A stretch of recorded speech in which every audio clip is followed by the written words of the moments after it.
Bonjour à toutes et à tous, nous allons de nouveau parler brassage. Aujourd'hui, il sera question de brassage pulsé et de synchronisation.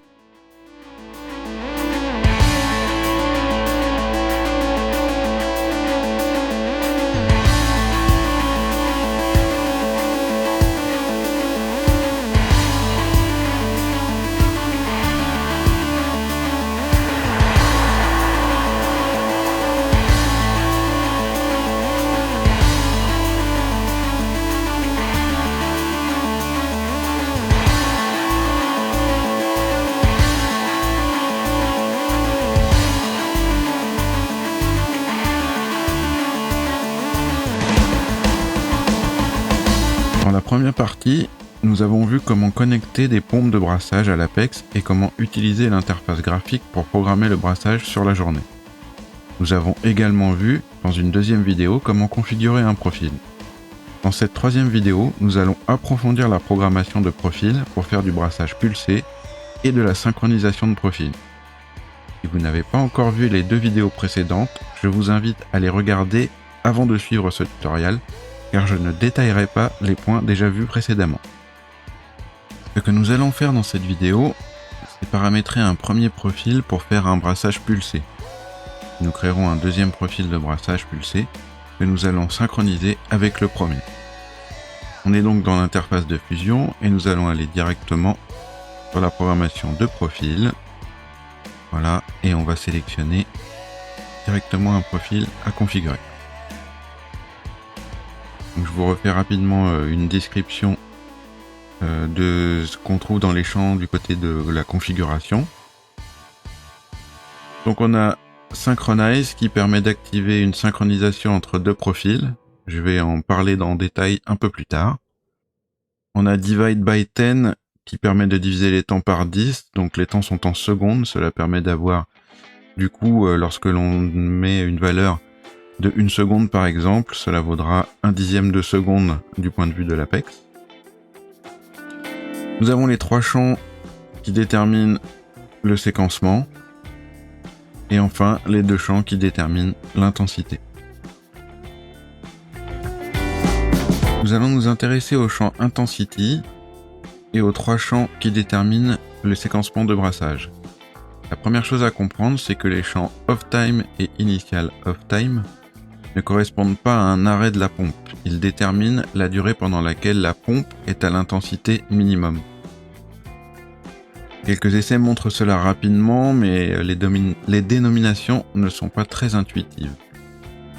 La deuxième chose très importante à comprendre, c'est la façon dont les trois champs Initial OffTime, OnTime et OffTime déterminent le séquencement du brassage.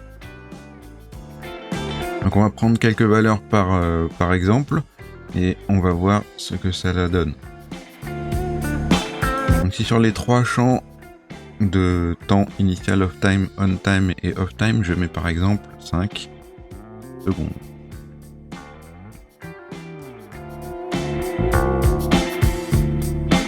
Et puis sur le minimum intensity, je mets 0 comme c'est déjà là. Et par exemple sur le maximum intensity, je vais mettre 50. Donc on peut mettre le profil à jour.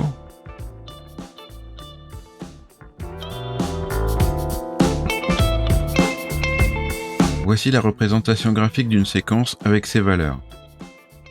Prêtez bien attention aux trois phases d'une pulsation. Initial off, puis on, puis off. Bon, et alors, vous allez me dire? Eh bien, voyons ce que cela donne lorsque les pulsations s'enchaînent. Et oui, le initial off se répète à chaque pulsation. Ce n'est pas un décalage de départ qui ne s'applique qu'une fois. Non, non, non. Et oui, je suis d'accord, le nommage de ce champ n'est pas très clair. Pour revenir à notre programmation, on voit clairement que le résultat sera une phase de 0% de 5 secondes, puis 50% pendant 5 secondes, puis 0% pendant 5 secondes, puis 0% pendant 5 secondes, etc. C'est-à-dire que l'effet total sur la pompe sera 5 secondes à 50%, puis 10 secondes à 0%, et ainsi de suite. Autre point à savoir, le cycle total se fait sur 24 heures. Cela signifie que tous les jours à minuit, cela reprend à 0. Pour les profils programmés pour les pulsations très courtes, cela n'a pas forcément d'importance. Mais pour un profil avec des pulsations de plusieurs minutes ou heures, cela peut avoir des conséquences, des décalages, des bugs, etc. Donc pensez-y quand vous faites votre programmation. Revenons à notre profil. Pour se simplifier la vie, je vous recommande pour une pulsation simple de choisir un des deux off-time et de laisser l'autre à 0.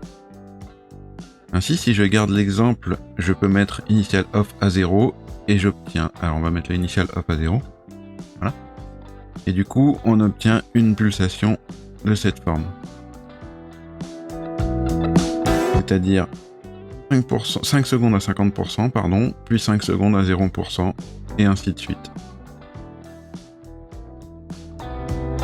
On peut également faire l'inverse, c'est-à-dire mettre le initial off à 5 comme on l'avait mis, et mettre le off à 0. Dans ce cas, on obtient une pulsation de ce type. C'est-à-dire 5 secondes à 0, puis 5 secondes à 50%, et ainsi de suite. Maintenant que l'on a compris comment fonctionne la programmation d'un profil de brassage, nous allons pouvoir synchroniser deux profils. Et il y a une notion très importante pour pouvoir synchroniser deux profils. Vraiment, c'est une notion, il faut bien l'avoir en tête, c'est très important. Ceux-ci doivent avoir des numéros d'ID qui se suivent. Celui ayant le numéro le moins grand sera le maître et le suivant viendra se synchroniser sur ce maître. Par exemple, si l'on prend le profil 16, comme nous l'avons fait tout à l'heure, si l'on veut synchroniser un profil sur ce profil 16, il faudra prendre celui avec le numéro d'ID qui est juste derrière, donc le 17. La deuxième notion très importante, on ne coche la case synchronise que sur le profil esclave, c'est-à-dire sur le profil avec le numéro d'ID le plus grand. Dans notre cas, ce serait le 17. Le fait de cocher cette case-là signifie que ce profil numéro 17 se synchronisera sur le profil qui a l'ID juste avant lui, c'est-à-dire le 16.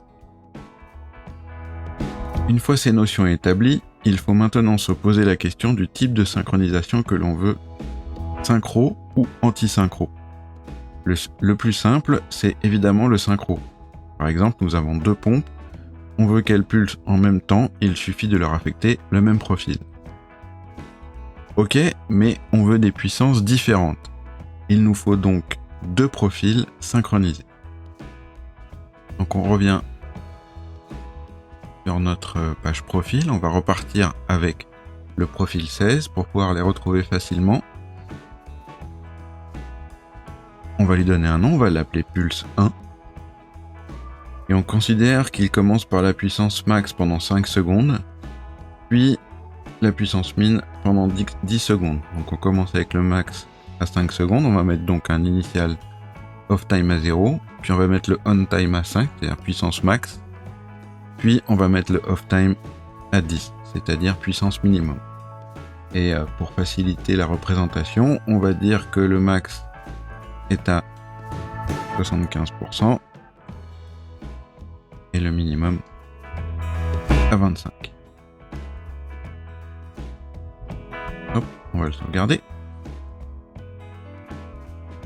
Ensuite, on va aller définir notre deuxième profil qui se suit. Donc c'est le profil 17. On va l'appeler Pulse 2. On va cocher le synchronize pour qu'il se synchronise avec le précédent.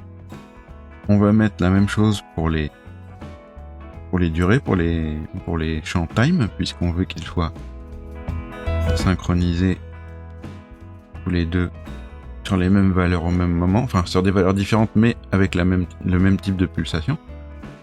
Et on va par exemple ici mettre, je ne sais pas, on va dire qu'on va mettre 20%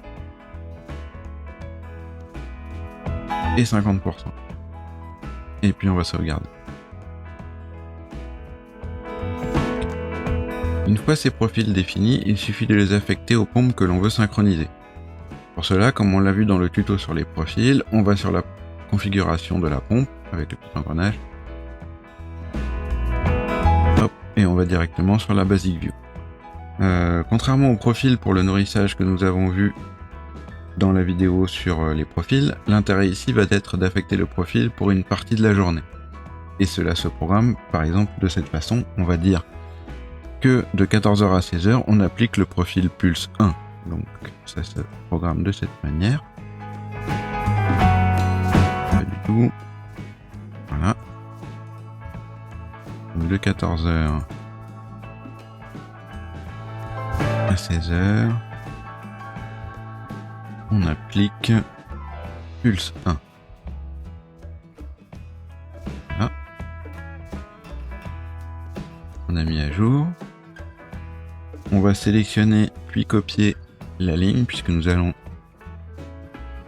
aller affecter dans notre deuxième configuration. Hop. Et nous allons simplement changer le nom du profil en mettant Pulse 2. Donc deuxième profil. Voilà. Maintenant, les deux pompes seront synchronisées de 14h à 16h. Une pulsera avec les valeurs que nous avons mis dans le profil Pulse 1 et la deuxième suivra de manière synchronisée la première avec les valeurs que nous avons mis dans le profil Pulse 2. Bien. Maintenant, on va revenir sur nos profils et les modifier pour avoir des pulsations antisynchrones entre nos deux pompes. Donc on retourne dans les profils, hop là, et on va retrouver nos profils qui sont là, voilà, Pulse 1 et Pulse 2. Alors, donc on va avoir notre profil Pulse 1 avec la valeur min à 25 et la valeur max à 75%. Cela va donc être notre profil maître et voilà une représentation graphique de la pulsation que nous allons avoir pour ce profil. Ensuite, on va aller sur le profil Pulse 2. Voilà. Alors, pour programmer le profil Pulse 2, il faut réfléchir à la forme que l'on veut pour être antisynchrone, c'est-à-dire être au minimum lorsque Pulse 1 est au max et au max lorsque Pulse 1 est au min. Donc voici une représentation graphique de ce que l'on veut. Donc ce qu'on veut bien, c'est pendant que Pulse 1 est au min, est au max, c'est-à-dire pendant les 5 premières secondes, on veut être au minimum, puis pendant 10 secondes au maximum, puis pendant 5 secondes au minimum, puis pendant 10 secondes au maximum, et ainsi de suite. Pour obtenir ce résultat, on a deux méthodes. Soit on utilise les champs time, soit on joue sur les champs intensity. Mais jouer avec les champs intensity, c'est un peu triché en fait. Je prends d'abord la méthode où on utilise les champs time. Ce que l'on veut, c'est que l'on commence par une période à 25% de 5 secondes, puis une période à 75% de 10 secondes. D'abord, je vais mettre à jour les valeurs de puissance pour être correct, voilà. Et ensuite, on va utiliser les champs time pour faire ce que l'on veut. Alors, on va commencer par dire que ce que l'on veut, c'est que en initial time off pendant 5 secondes, on sera à la valeur minimum, donc. Puis ensuite, on est au maximum pendant 10 secondes. Et puis, le champ off time, on va le mettre à 0 pour que cela matche correctement ce que l'on veut. On va sauvegarder. Voilà. Et voilà sur une représentation graphique ce que ça donne. On a bien initial off, puis on pendant 10 secondes. Et si l'on regarde, ça correspond bien à ce que l'on veut. Tout va bien. La deuxième méthode, qui n'est pas forcément la plus propre, mais qui fonctionne et qui joue sur le fait que le on et off veulent en fait dire minimum intensity, maximum intensity. On peut alors reprendre la même configuration des champs time que pour le profil Pulse 1 et il suffit alors d'inverser les valeurs des deux champs intensité. On avait mis sur le profil Pulse 1, c'était un initial à 0, un on à 5 secondes et un off à 10 secondes. Et du coup, il nous suffit d'inverser le minimum et le maximum. On sauvegarde. Ok. Et voilà la représentation graphique de ce que l'on obtient. Et si on compare avec ce que l'on veut, on se rend compte que cela correspond parfaitement. Voici la représentation graphique de ce que cela donnera une fois qu'on aura affecté nos deux profils. Ici on a pulse 1 en bleu et le pulse 2 en orange, et on voit bien qu'ils sont exactement à l'inverse l'un de l'autre. Ils sont bien anti-synchronisés.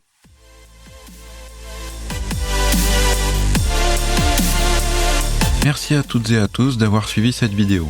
Avec tous les éléments que nous avons vus, vous avez normalement tout le nécessaire pour programmer votre brassage avec un Apex. Pour déterminer comment programmer vos profils, n'hésitez pas à prendre un papier et un crayon pour dessiner vos profils de brassage. Cela vous aidera à visualiser et choisir les valeurs que vous devez mettre dans les différents champs des profils. Comme toujours, n'hésitez pas à poser vos questions sur le groupe Facebook Neptune Apex Groupe France. Le lien est sur la page d'accueil de la chaîne et dans la description. Je vous dis à très bientôt pour d'autres vidéos, et d'ici là, amusez-vous bien avec votre Apex.